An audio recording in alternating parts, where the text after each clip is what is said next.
Sang Raja di atas gunung dan di dalam samudra, tanganku kuat kepadamu, mensyukuri rahmat yang kau beri.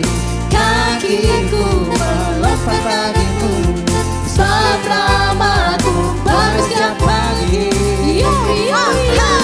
Bersyukurlah kepada Tuhan, sebab Dia baik, sebab Dia baik.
Kids, yeay! Halo adik-adik, kita sudah memulai seri yang baru yaitu tentang doa tabernakel.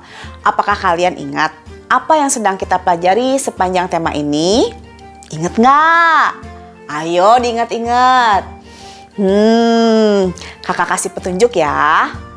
Musa naik ke Gunung Sinai untuk menerima hukum Allah. Dan Tuhan memberitahu Musa sesuatu yang lain, yaitu sesuatu yang Musa dan orang Israel perlu lakukan supaya Tuhan dapat tinggal di tengah-tengah mereka. Apakah itu adik-adik? Ingat nggak? Ayo. Iya benar. Tuhan menyuruh Musa dan bangsa Israel membuat tabernakel atau kemah suci supaya Tuhan dapat tinggal di tengah-tengah mereka. Tuhan memberitahu Musa bagaimana seharusnya membuat tabernakel. Orang Israel beribadah kepada Tuhan saat mereka berpergian melewati padang pasir selama 40 tahun di dalam tabernakel. Ada urutan-urutan yang harus dilakukan saat beribadah di dalam kemah suci tersebut. Dan itu menggambarkan pola ibadah kita kepada Tuhan. Ada 7 urutan atau tempat di dalam kemah suci tersebut. Jika kita ingin tahu bagaimana cara kita beribadah dan berdoa kepada Tuhan, kita dapat mempelajarinya dari ke-7 urutan ibadah di dalam kemah suci. Ayo, sebelum itu, yuk kita baca ayat hafalan minggu lalu. Masih ingat kan? Yohanes 14 ayat 16. Aku akan minta kepada Bapa dan Ia akan memberikan kepadamu seorang penolong yang lain, supaya Ia menyertai kamu selama-lamanya. Kita sekali lagi ya, ulangin ya, bersama-sama ya, oke? Yohanes 14 ayat 16. Aku akan minta kepada Bapa agar Ia memberikan kepadamu seorang penolong yang lain, supaya Ia menyertai kamu selama-lamanya. Yes! Good job adik-adik. Adik-adik, ini adalah denah kemah suci atau tabernakel. Tabernakel dibagi menjadi 3 area yang berbeda, yaitu pelataran luar, ruang kudus, dan ruang maha kudus. Kemah suci atau tabernakel adalah tempat Tuhan tinggal di tengah-tengah bangsa Israel dan tempat di mana Tuhan bertemu dengan umatnya dan tempat orang Israel beribadah selama berada di padang gurun 40 tahun lamanya. Saat mereka memasuki kemah suci, mereka akan melewati 7 tempat untuk dapat masuk ke dalam hadirat Tuhan. 7 tempat ini dapat membantu kita untuk terhubung dengan Tuhan dan menjadi panduan kita saat berdoa. Yuk, mari kita pelajari satu persatu. Yang pertama, pelataran luar. Pelataran luar berbicara tentang ucapan syukur dan pujian kita kepada Tuhan, maka kita bertepuk tangan. Kedua, altar perunggu. Altar perunggu berbicara tentang pengorbanan Yesus di kayu salib. Ketiga, bejana perunggu. Bejana perunggu berbicara tentang membersihkan dosa dan segala hal yang tidak berkenan di hadapan Allah. 4. Tiang lilin emas. Tiang lilin emas berbicara tentang Roh Kudus.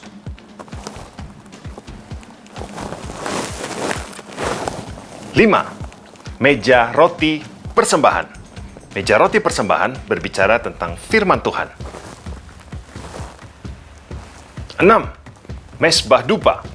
Mesbah dupa berbicara tentang ibadah, penyembahan, dan doa kita kepada Tuhan, sehingga kita mengangkat tangan dalam ibadah. 7. Tabut perjanjian.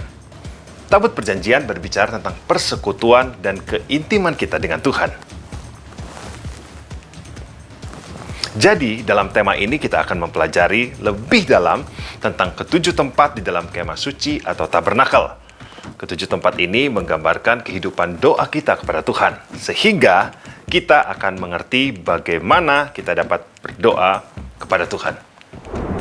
Nah, hari ini kita akan belajar dari tempat yang kelima dan keenam, yaitu meja roti persembahan dan mesbah dupa. Tempat yang kelima ini, yaitu meja roti persembahan, melambangkan firman Tuhan di dalam kehidupan kita. Coba kakak mau tanya, siapa di sini yang suka makan roti? Pasti semua orang, pasti adik-adik di sini semuanya pernah makan roti. Wah, banyak ya, pasti. Semua suka makan roti. Kakak juga suka makan roti. Kakak suka harum aroma roti yang baru dipanggang. Yummy. Aduh, jadi lapar nih. Nah, ketika Tuhan membimbing bangsa Israel melalui padang gurun, Dia menghujani roti dari surga setiap hari. Wow, keren ya, setiap hari ada hujan roti dari surga. Itu menunjukkan kepada mereka bahwa Tuhan selalu ada bersama dengan mereka dan Tuhan menyediakan kebutuhan mereka. Maka dari itu, para imam selalu menjaga agar tersedia 12 roti di atas meja emas sesuai dengan jumlah suku Israel, agar mereka ingat penyertaan Tuhan dan kesetiaan Tuhan yang memberi mereka makan setiap hari. Meja roti persembahan ini adalah lambang dari firman Tuhan di dalam kehidupan kita. Dan itu mengingatkan kita pentingnya sekali membaca firman Tuhan setiap hari untuk menjadi makanan bagi roh dan jiwa kita. Di dalam Alkitab itu ada janji-janji Tuhan bagi kita. Ada 7.000 janji Tuhan yang tertulis dalam Alkitab. Maka jika kita ingin mendapatkan janji-janji Tuhan itu di dalam kehidupan kita, kita harus membaca dan mengingat firman Tuhan setiap hari. Yesus adalah roti kehidupan bagi kita. Maka kita membutuhkan Yesus dan firman-Nya untuk dapat bersama-sama kita setiap hari. Yesus berkata kepada kita semua, manusia tidak hidup dari roti saja, tetapi dari setiap kata yang keluar dari mulut Tuhan. Jadi adik-adik, hari ini kita belajar bahwa setiap perkataan dalam Alkitab itu diilhami oleh Allah. Jadi mari kita luangkan waktu kita untuk membaca firman-Nya setiap hari. Nah, sekarang kita berada di tempat yang keenam, yaitu mesbah dupa. Mesbah dupa ini ada di pintu masuk ke ruang Maha Kudus di mana Allah hadir dan diam di tengah-tengah bangsa Israel. Aroma roti dicampur dengan aroma dupa, baunya sangat harum sekali, seperti parfum yang mahal.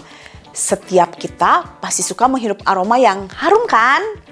Dan menyenangkan dari parfum yang terbaik. Alkitab memberitahu kita ada di 2 Korintus 2 ayat 15 bahwa hidup kita yang telah diselamatkan oleh Yesus Kristus itu seperti wewangian bagi Allah. Saat kita datang dan menyembah Tuhan, Tuhan dapat menghirup aroma wewangian yang kita bawa kepadanya. Maka dari itu mesbah dupa menggambarkan ibadah kita kepada Tuhan. Umat Tuhan memasuki hadirat Tuhan dengan menyembah, memanggil namanya. Bangsa Israel memiliki beberapa panggilan bagi Tuhan. Sama seperti kakak juga memiliki banyak panggilan. Misalnya Kak Eva, Cici Eva, atau Ibu Eva. Nah, itu juga kan panggilannya sama artinya, tapi ada beberapa panggilan. Oke? Dan beberapa panggilan untuk Tuhan oleh bangsa Israel adalah Jehovah Sidmu, Tuhan adalah kebenaranku. Jehovah Makades, Tuhan yang menyucikan aku. Jehovah Rafa, Tuhan adalah penyembuhku. Jehovah Jireh, Tuhan yang menyediakan semua yang aku perlukan. Jehovah Shalom, Tuhan yang memberikan damai. Jehovah Rohi, Tuhan adalah gembalaku. Dan Jehovah Shammah, Tuhan yang selalu ada. Tuhan juga memberitahu Musa bahwa aku adalah aku. Itu berarti Tuhan adalah Tuhan yang dapat menolong kita saat kita membutuhkan pertolongan. Maka dari itu, di saat kita membutuhkan pertolongan Tuhan, kita dapat datang menyembah kepadanya dan memanggil namanya. Ayat hafalan kita hari ini memberitahu kita dari terbit matahari sampai terbenamnya, maka Tuhan selalu ditinggikan. Nah, hari ini kita belajar dari tempat yang kelima, yaitu meja roti. Persembahan bahwa kita harus membaca firman Tuhan setiap hari. Dan dari tempat yang keenam, yaitu mesbah dupa, kita harus memuji Tuhan dan meninggikan Tuhan setiap waktu. Yuk adik-adik, kita baca ayat hafalan kita hari ini. Kita ambil dari Mazmur 113 ayat 3. Dari terbitnya sampai kepada terbenamnya matahari, terpujilah nama Tuhan. Yes, coba ya sekali lagi ya. Mazmur 113 ayat 3. Dari terbitnya sampai kepada terbenamnya matahari, terpujilah nama Tuhan. Yes, good job adik-adik. Sekarang waktunya kita untuk berdoa. Lipat tangannya semua dan tutup matanya. Bapa yang baik, kami mengucap syukur untuk hari ini kami bisa belajar ya Tuhan. Bahwa kami Tuhan setiap hari memerlukan firman-Mu. Biarlah Tuhan firman-Mu yang selalu menuntun kehidupan kami ya Bapa. Dan Bapa, biarlah Tuhan pada saat kami memerlukan Engkau, kami bisa datang kepadamu. Kami meninggikan nama-Mu Tuhan. Kami mengagungkan nama-Mu setiap hari ya Bapa. Mari ya Tuhan, biarlah Tuhan adik-adik tempat ini, mereka semua Tuhan memiliki kesetiaan untuk terus membaca firman Tuhan setiap hari dan juga terus berdoa datang kepadamu, meninggikan dan mengagungkan nama-Mu ya Tuhan. Terima kasih atas segalanya ya Tuhan, kami mau serahkan setiap adik-adik di tempat ini ke dalam tangan-Mu ya Bapa. Terima kasih ya Yesus, hanya di dalam nama Yesus Kristus kami telah berdoa dan telah mengucapkan syukur. Haleluya, amin. Oke adik-adik, sampai di sini dulu tema tabernakel kita. Sampai jumpa lagi minggu depan dengan bagian-bagian yang lain dari kemah suci atau tabernakel. Hai kids, yeay!